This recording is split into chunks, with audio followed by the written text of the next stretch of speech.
helped me to reach 2,000 subscribers. I froze in the doorway, my hand still gripping the edge of the dining table for balance, as my wife whispered the sentence that sliced through 28 years of marriage. Every Sunday walk wasn't really a walk. I was meeting someone who made me feel alive. Her voice trembled, but not with fear, with relief, as if she'd finally exhaled after secretly holding her breath for years. For a moment, the room spun around me. The light seemed too bright, her face too sharp, my own heartbeat too loud.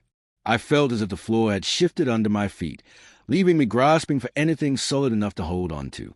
I reminded myself to breathe. "Who?" I asked, my voice sounding foreign, scrape raw. She closed her eyes, and the silence stretched so far it felt like a rope pulling my sanity apart thread by thread. Outside, a motorcycle roared past. A dog barked.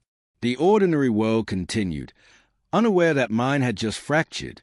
"His name is Daniel," she finally said. "We met at the Lakeside Trail years ago. It just happened."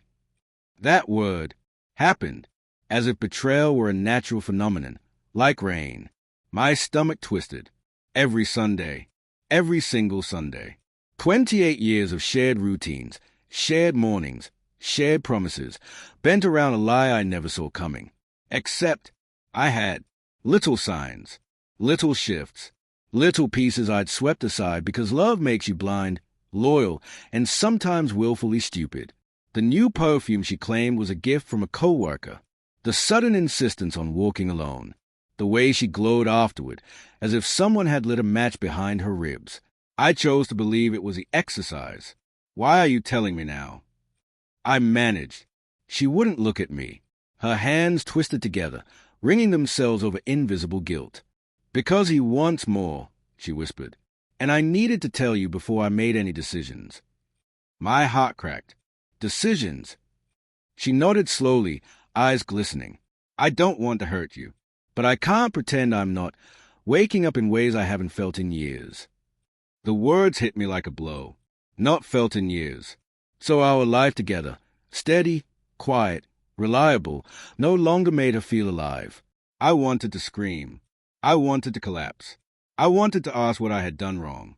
But I forced myself to stand still because dignity is sometimes the only armor left when love has been shredded. "Did you love him?" I asked.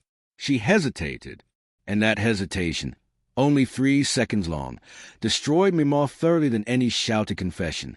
"I don't know," she said faintly. "I love what I feel with him. I love how he looks at me." "But not me," I said. Her breath hitched.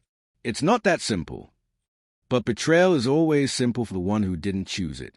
I turned away, pacing to the window because if I looked at her too long, I feared something inside me might snap. The world outside blurred with streetlights and dusk shadows, a smear of colors I could no longer place. Behind me, she sighed, a soft, crumbling sound. "I'm so sorry." I almost laughed. Not because any of this was funny, but because apologies felt meaningless this late in the unraveling. Guilt came after the act. Trust died during it. "Did you touch him?" I asked. The words felt like glass in my throat. "Yes." No hesitation now. Maybe she thought honesty was mercy. It wasn't. How long? 3 years.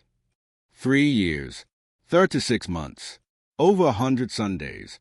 A lifetime inside a lifetime I never knew existed. A storm of emotions tore through me. Heartbreak, rage, confusion, denial, love. Yes, unbelievably still love. And a humiliation so deep it burned. "I thought we were happy," I said quietly. Her voice cracked. "We were. But I changed.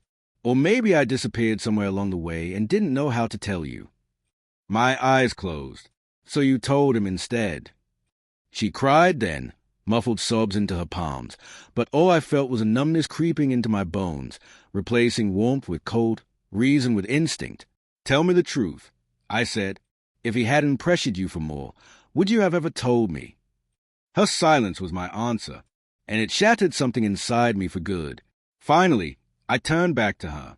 She looked small, fragile, terrified, yet still defending the man who stole the parts of her she never offered me. "I can't stay married to someone who feels alive only when I'm not there," I said. Her face crumpled, but I wasn't finished. You want a decision? I added, here's mine. Go to him. Feel alive, but do it without me. The stillness that followed was sharper than any scream. She reached out, but I stepped backward, keeping distance between her guilt and my brokenness. She whispered my name.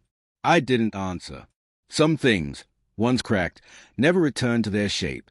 When I walked out of the house that night, the cold air hit my face like truth itself. Painful, bracing, real. And as the door closed behind me, I realized the twist of it all. For the first time in years, I felt alive too. Not because of her, not because of anyone else, but because I had finally chosen myself.